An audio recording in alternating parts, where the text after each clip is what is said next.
So, where are you headed?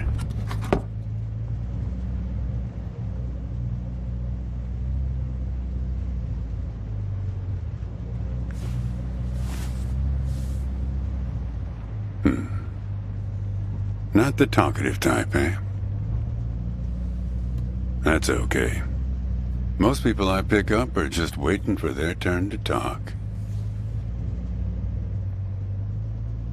Want a raisin? They're from my farm.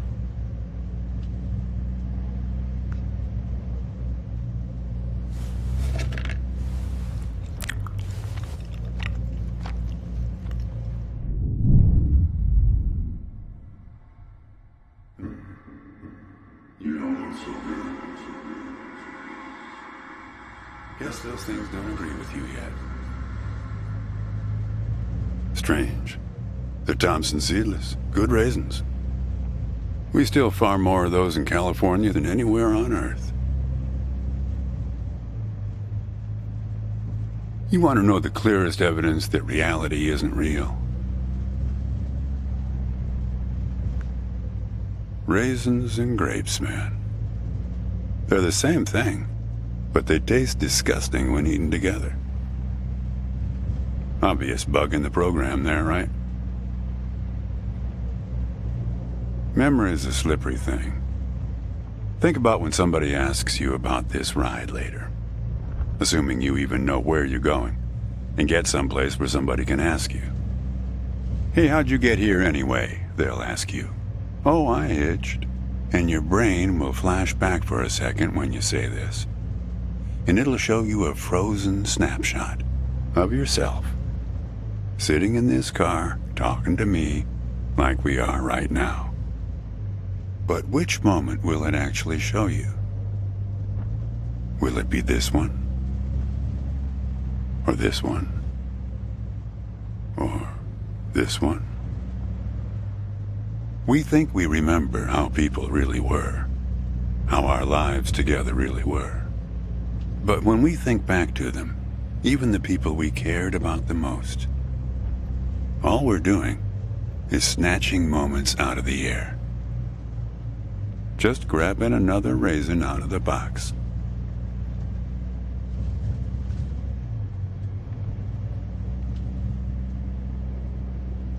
My wife.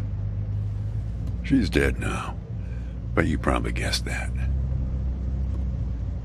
Thanks, but you don't look like you're doing so well yourself. Takes one to know one, right? I can always spot someone who's grieving along this highway. They usually stand on the road with a dazed look on their face and their thumb up in the air. No, I don't know you. Just know the type. My wife, if I'm totally honest with you, I don't really remember what she looked like. Remember everything about her. Just not her face.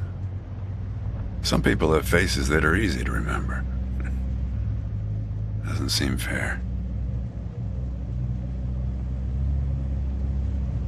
Sure, it's not as easy as people think. I'll give you an example. You think you're present in the moment? You've been talking to me for a few minutes now. What color are my eyes?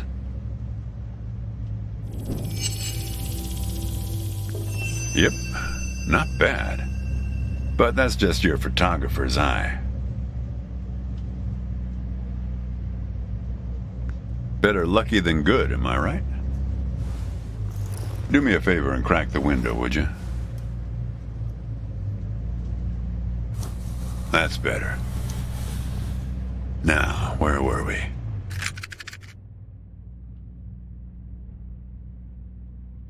That's what you got there.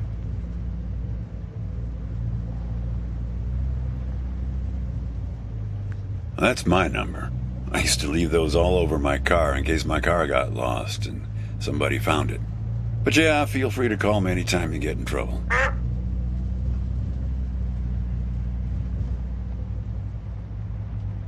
Yeah, fair number. But after a while, you start seeing the same few archetypes over and over. You got the numbnuts Kerouac fans. You got your autodidact blowhards. They'll talk your ears off. You get a lot of people from Cincinnati for some reason. You got your deadheads trying to get to some concert someplace. And then there's the water bottle person, always worrying that they're going to run out of water before they get where they're going. Still, you're the first hitcher I ever picked up who doesn't have a destination. Copernicus. Well, seems like the right name for a guy who's traveling the world without knowing where he's going. You just sit back, Copernicus, and invent a language where false statements are impossible. What?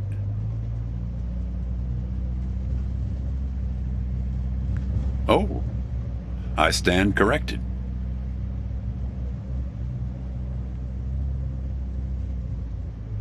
You know, when I was a kid, my brother and I used to drive our parents crazy on long drives like this. Our folks wouldn't let us listen to the radio in the car. So we used to make up these songs about food on long drives to pass the time. We had this one with about 30 verses, each about a different kind of grain. There was this one time when we passed a billboard for this new kind of bread. Challah bread. In hell they have a hell a lot of challah bread. In hell they have a hell a lot of challah bread. In hell they have a hell a lot of challah bread.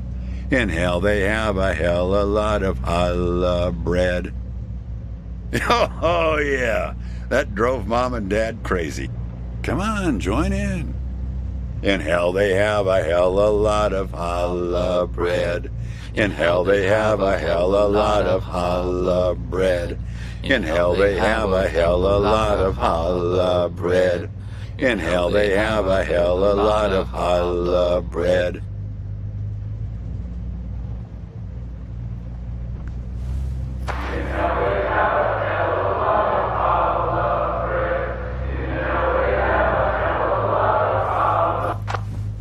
Actually, I'm beginning to understand my parents' perspective.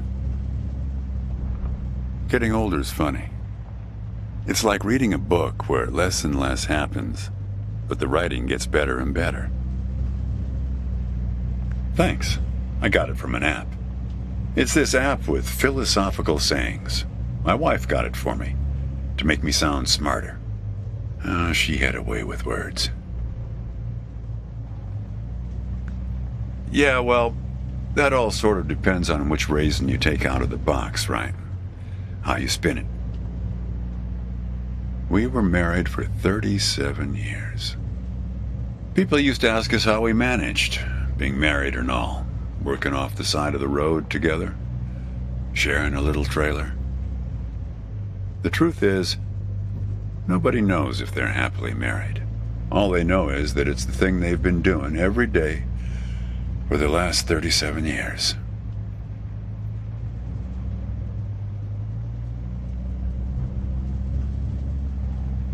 Yeah, we used to have a strict division of labor back when we worked together.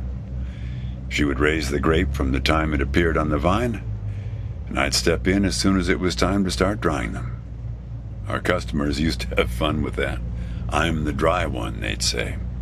Grapes attract a certain kind of person. A person who likes to tell jokes.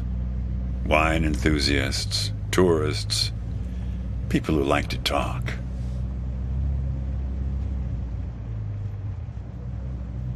There's a photo in that glove box there of us, standing in front of our trailer. It was in a magazine. One of those stories about vanishing farmers that always pulls heartstrings with the rest of the country. Well, I never opened the glove box myself. It's kind of a superstition of mine. But help yourself.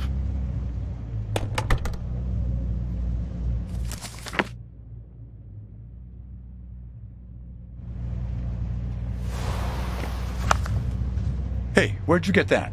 That's not her. And that guy there, he looks like you.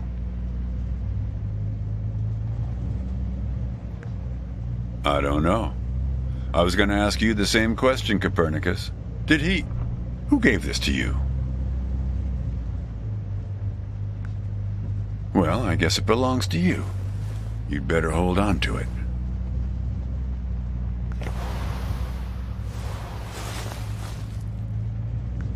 What woman? Well, oh, her. Well, hard to say. I wouldn't lose any sleep over it. What's that black thing in the glove box, anyway?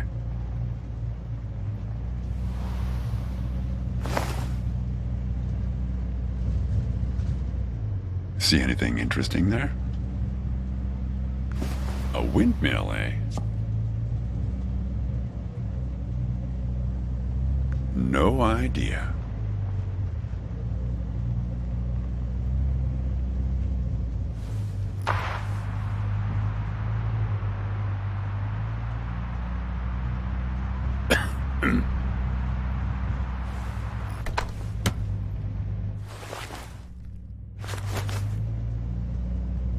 Say, want to hear a joke? Why did the raisin take the prune to the dance? He couldn't get a date. Hey, that reminds me. It's almost 4:30. You'll like this. It's my favorite. I once knew the hostess, Darlene. She used to change the tires on my truck on Highway 51. Welcome to another Interstate Riddle Hour. Here's our first riddle. Keep your eyes peeled, all you blacktop carpetbaggers. I fly, yet I have no wings. I cry, yet I have no eyes. Darkness follows me. Lower light I never see.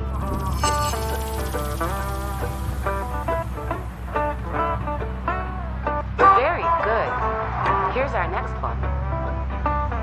A gatekeeper forever bound. He opens and shuts with a similar sound.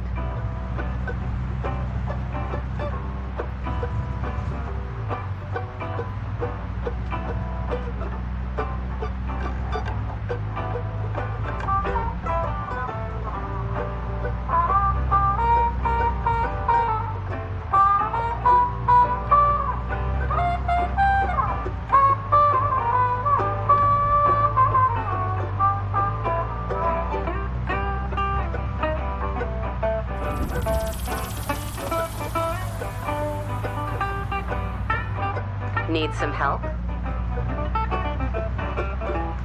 Think metal teeth that open and shut.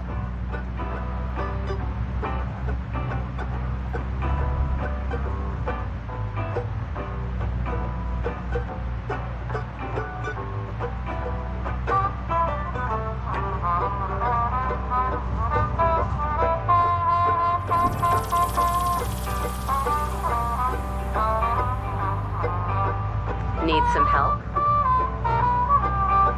The answer is right between your feet. Very good. I don't know why I listen to this every day. Damn questions are rigged. I never get them. Says the guy who never knew what pressure to keep his tires at. Hey! Having fun? Want to keep going? Okay, let's go to our final riddle then. He lies without touching the ground. Oh, come on, Darlene.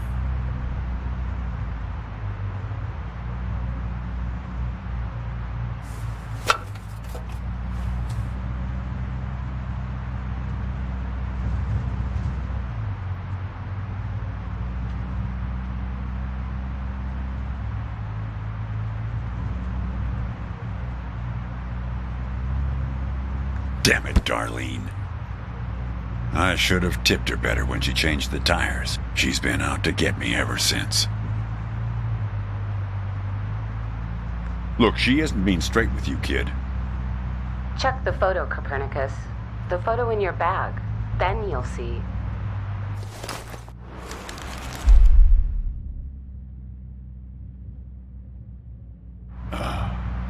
She's in trouble, Copernicus. You must help her.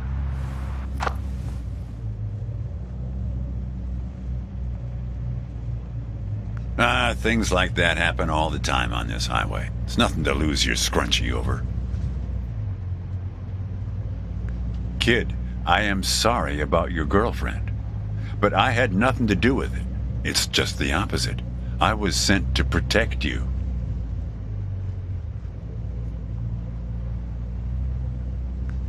From yourself. You picked this car every bit as much as I chose to stop for you. You picked this car, picked me, not to feel anything.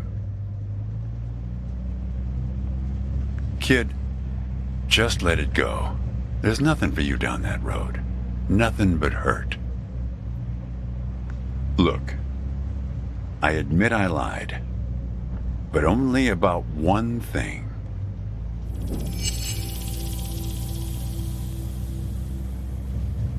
Yeah, we've met. Twice, in fact. Sure. You showed up at my trailer park taking photos. At first, I was a bit suspicious, since there were plans to kick us out and develop the trailer park into some kind of shopping center. But then it became clear that you'd been sent here by a magazine to do one of those stories about vanishing farmers that always pulls heartstrings with the rest of the country. The woman in the photo? No, I didn't actually meet her. I just know what you told me about her. She was backpacking around Europe without you. And you? You weren't taking it so well. Oh, I know a lot about you. I know about the phone number in the matchbook. I know you thought about not showing it to me. Kid, I told you, you don't want to go down that road.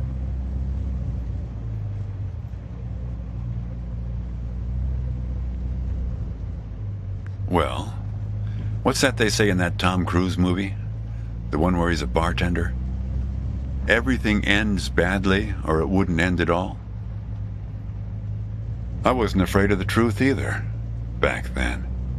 My wife, when she got the x-rays, when she knew,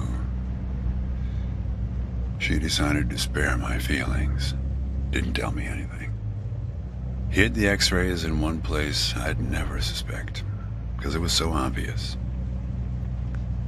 It stayed closed until today, till you came along.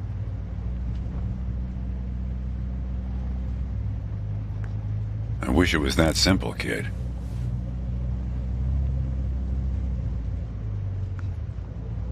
Hey, Chief. Why don't you have a look here?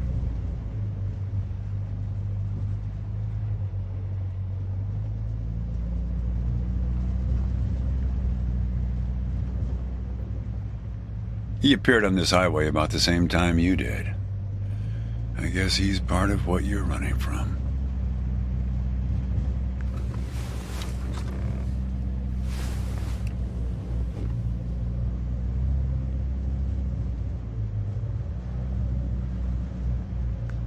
Not sure.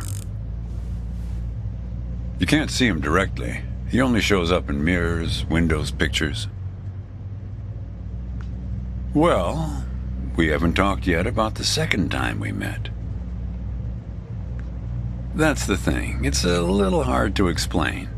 Better if I just take you there. It's just a quick detour. We'll be there in a minute. But close the window. You don't want to have it open where we're headed.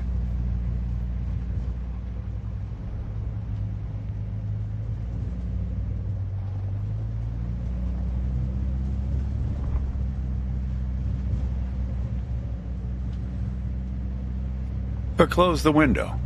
You don't want to have it open where we're headed.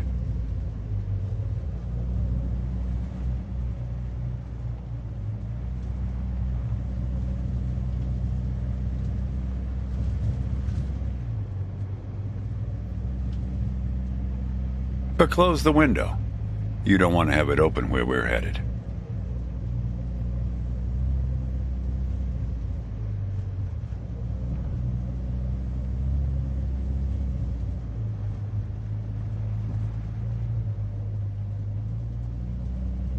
But close the window. You don't want to have it open where we're headed.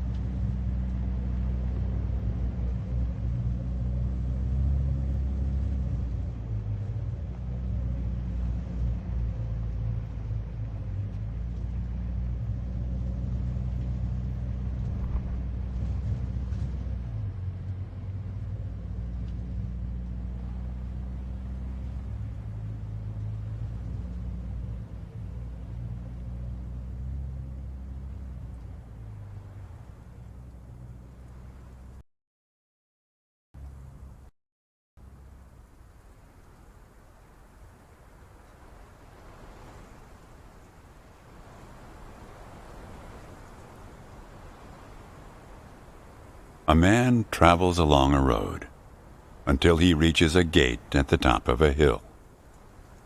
The road has been long and straight so far, and the going has been easy.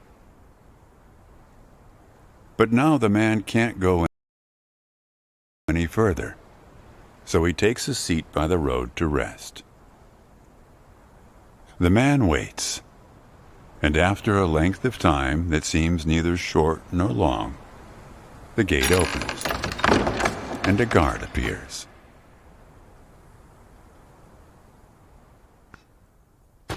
The man asks the guard for entry, but the guard says he cannot let him enter at the moment.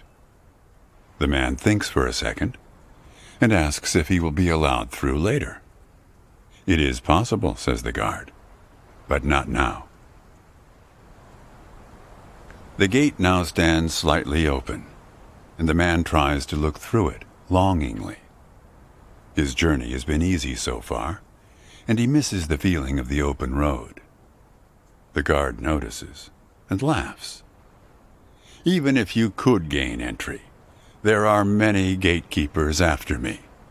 Some are much stronger than me, and I'm afraid to look upon them. So there the man waits, for days, months, years, waiting to enter. One day, when he's given up hope of entering, a single question occurs to him, one he has not thought of before. Why, he wonders aloud, are there no other travelers along this road? All these years, no one but myself has waited in front of this gate. The answer to this question comes from a voice near his shoulder. It is you who made this gate, says a bird perched nearby. So it exists for no one but you. But why? Asks the traveler. Why would I choose to stop here?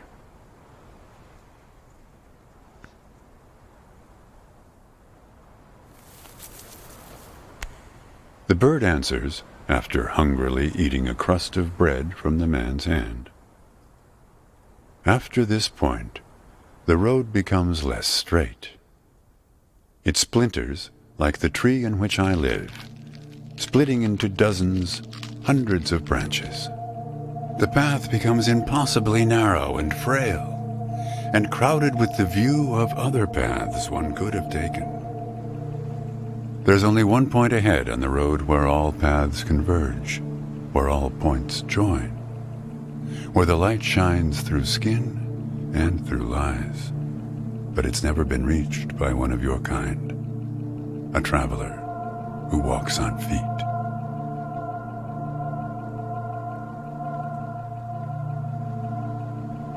Shoo! Cries the guard, chasing the bird away. Don't listen to his nonsense. Having said this, he takes a seat next to the traveler, but not before closing the gate. Forever. So when you think about it, who knows how long we've been sitting here, just like this, on this road.